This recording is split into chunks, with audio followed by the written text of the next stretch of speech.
Welcome to the deep dive. Today, we're taking a close look at a document you sent over called Ghanaian Mindset.pdf. That's right. And it's quite something. The author really digs into these core cultural ideas they argue are shaping things in Ghana individual lives, national progress, the whole lot. Yeah, it's definitely a deep dive, as you say, not just scratching the surface. Uh, the document itself is pretty well structured. Breaks down what the author calls the Ghanaian Curse into different themes. Ghanaian Curse, wow. Strong words. It is, and it's Yeah. this mix of observation, like here's what I see happening, combined with this real call for a cultural rebirth, a mental upgrade. It's pretty comprehensive. Okay, so let's get into it because it touches on some really fundamental stuff. Things like critical thinking potentially being stifled, Hmm. a scarcity mindset, this idea that there's just not enough. Yeah, that comes up a lot. Then there's this humility trap, like being too modest might actually hold people back. Right. It sounds odd, but the author makes a case. And a fear of, well, dreaming big. Plus this constant measuring yourself against others, the comparison disease. Exactly. Those are the big ones we'll unpack. So our mission today is really to pull out the key insights from this document for you, our listeners. Get to the heart of these arguments, see how they might, play out in real life. And importantly, the author doesn't just diagnose the problems, right? Good point. They also offer suggestions, ways to maybe shift these mindsets. So we want to cover those too, give a full picture, not just the challenges, but the potential ways forward. Okay, so where does the author begin this whole exploration? Seems to start really early with this idea of knowing your place. Yeah, that's the starting point. The document looks at how early conditioning, say, within the home, might shape how kids think. How so? Well, the argument is that often a good child is seen as an obedient child, someone who just does as they're told. Okay. And asking why.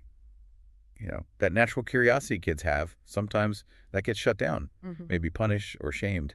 Right, so it kind of discourages questioning from the get-go. That's the suggestion, Right.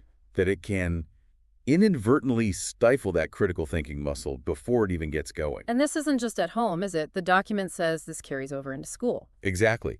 The author argues the education system often reinforces this, maybe focusing more on memorizing facts for exams. Rote learning? Yeah, rote learning, rather than really analyzing things, figuring out the why behind them. There are even references to studies that apparently back this up, suggesting a lean towards recall over reasoning.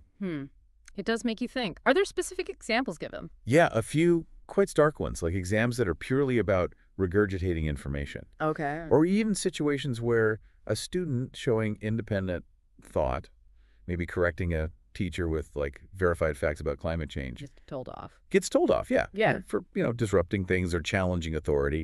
It sends a message, doesn't it? It really does. Hierarchy over substance. Just learn what's needed for the test, worry about the real understanding Yeah. later. Or never. Exactly. Follow what is written for the exam, then argue later. That kind of attitude. So what happens when people who've been through this system enter the working world or try to start a business? Well, the ripple effects, according to the author, are significant. In workplaces, it might look like that yes sir culture. People hesitant to question, to suggest alternatives, even to negotiate for themselves. Okay. Afraid to rock the boat. Pretty much. And in entrepreneurship, maybe it leads to more copy-paste businesses, following existing models rather than taking risks with genuinely new ideas. And even in government. The suggestion is it could lead to recycling old strategies that haven't worked just because challenging the status quo is discouraged. So the overall cost, the author argues, is mediocrity, stagnation. That's the bottom line, yes. A society that doesn't actively encourage critical thinking kind of condemns itself to repeating the past. It's a heavy thought. It really is. Okay, let's shift to another big theme, this fear of standing out. That feels connected somehow. Oh, absolutely connected. The author brings up cultural proverbs here. Things like the tall tree catches the wind. Meaning if you stand out, you'll get knocked down.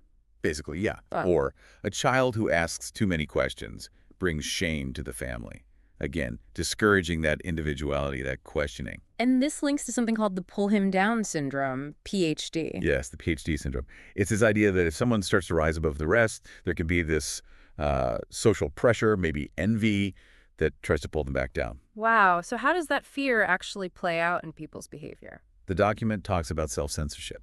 People may be downplaying their successes. Not wanting to seem like they're bragging. Exactly. Or refusing compliments, not sharing good news, just trying to fly under the radar. And the long-term effect of that? Well, the author argues it creates a culture where excellence isn't really celebrated openly, it gets hidden, and it also fuels risk aversion.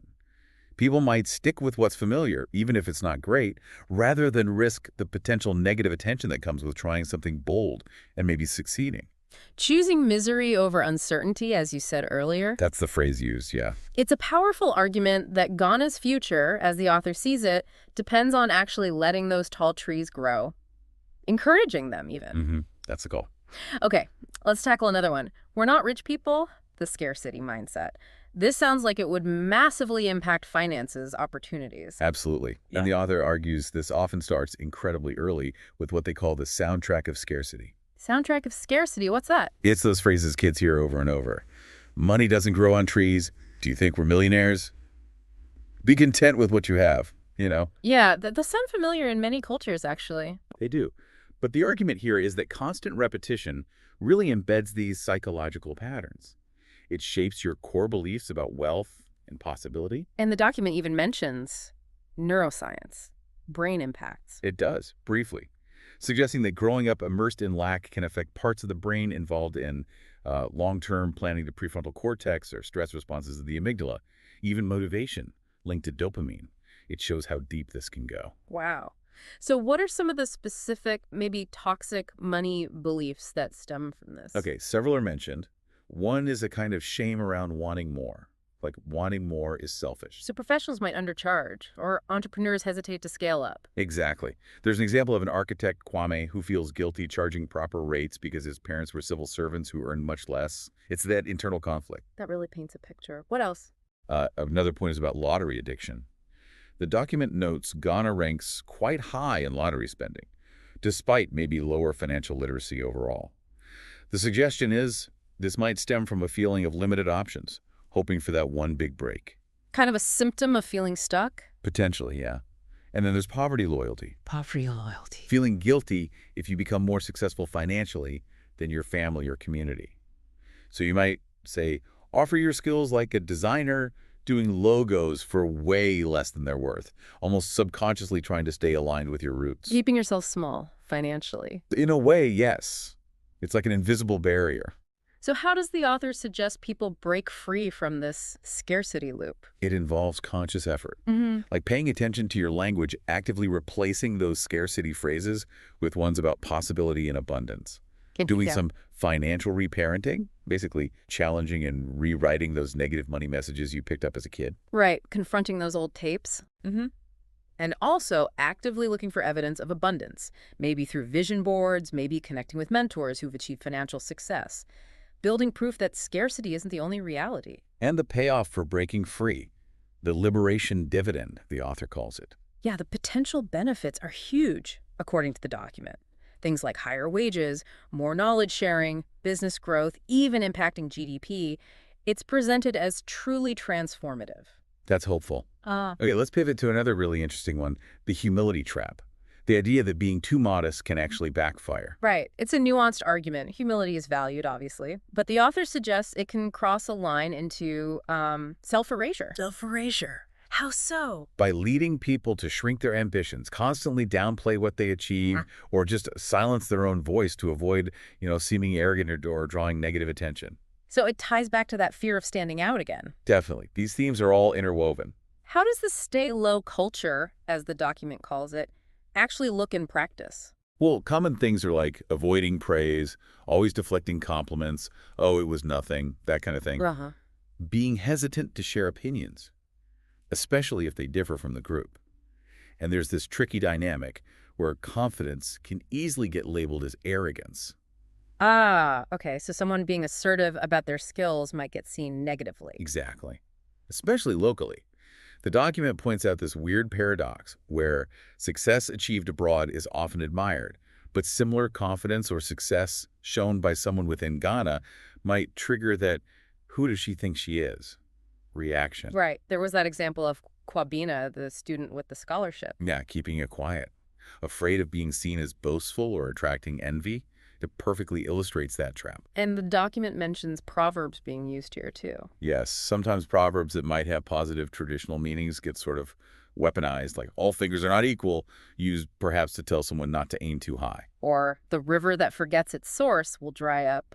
Right. Maybe used to guilt someone who's become successful into feeling they owe everything back, potentially limiting their future growth. What's the psychological cost of all this, according to the author? It can be significant.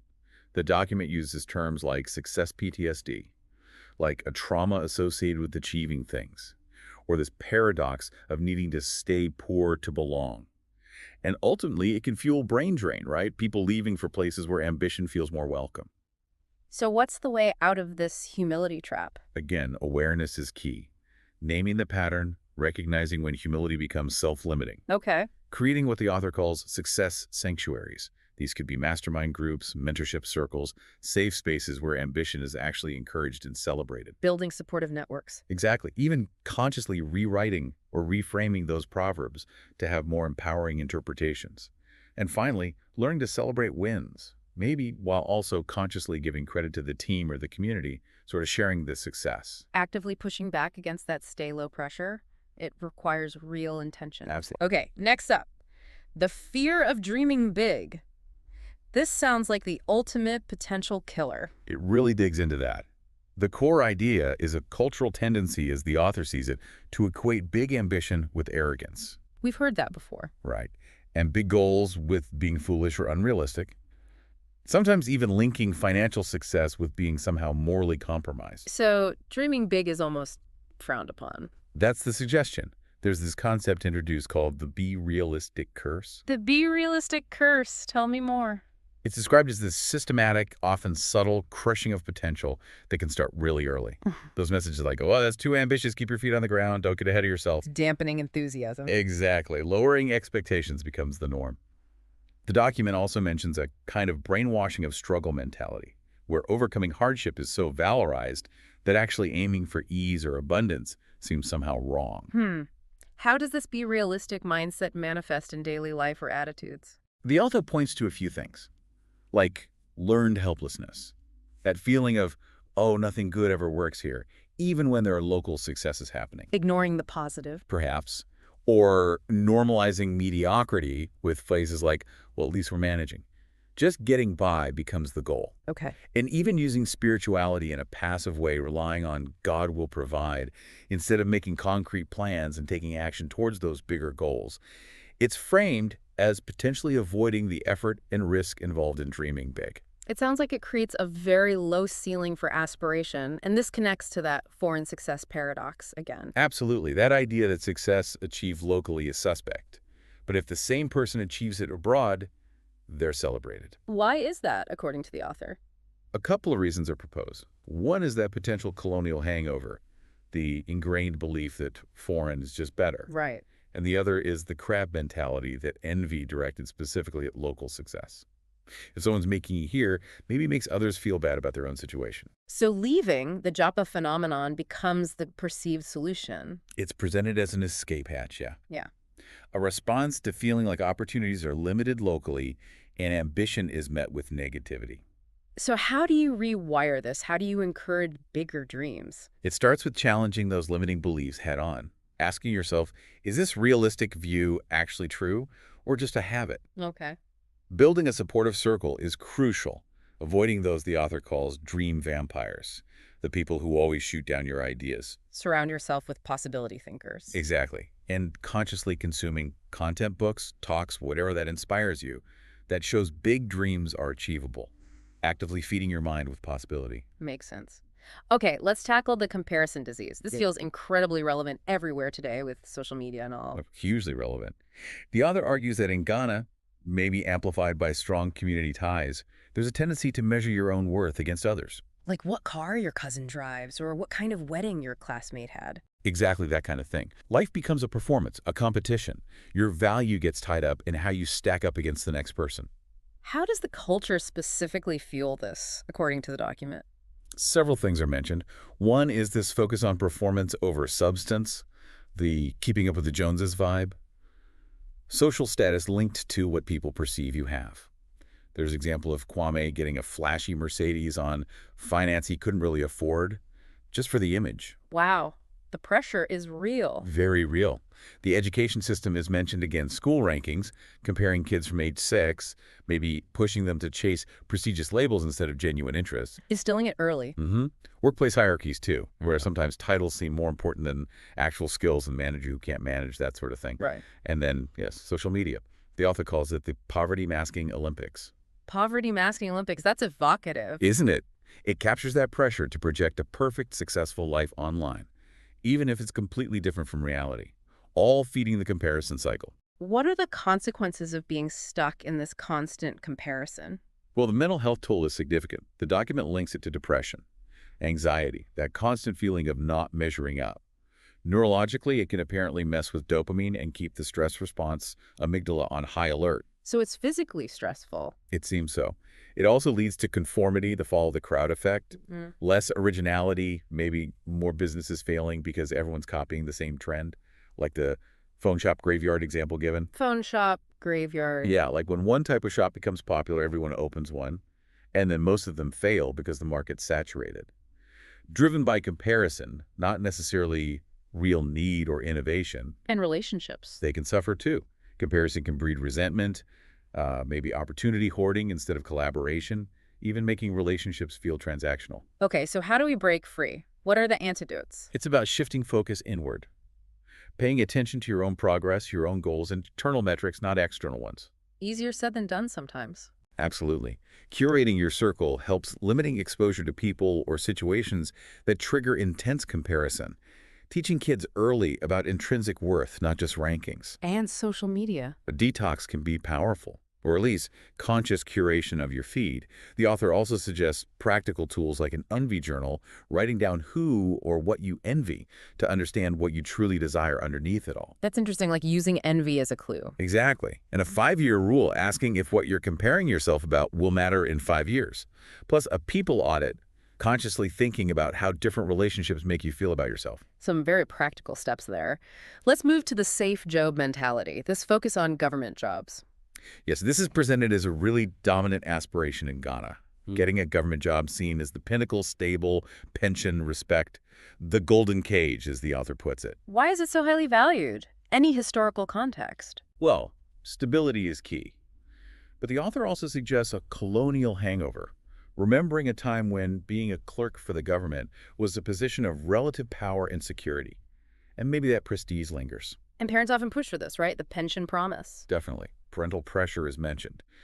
But the document questions that promise, pointing out that average pensions might be low, payments can be delayed, and also raising the risk of automation. Is that safe job really safe long term? It also highlights loss aversion. People fearing the loss of that perceived security more than they desire potential gains elsewhere. And this idea of social validation over passion. Yeah, choosing a job for the status it brings, even if it's not a good fit for your skills or interests.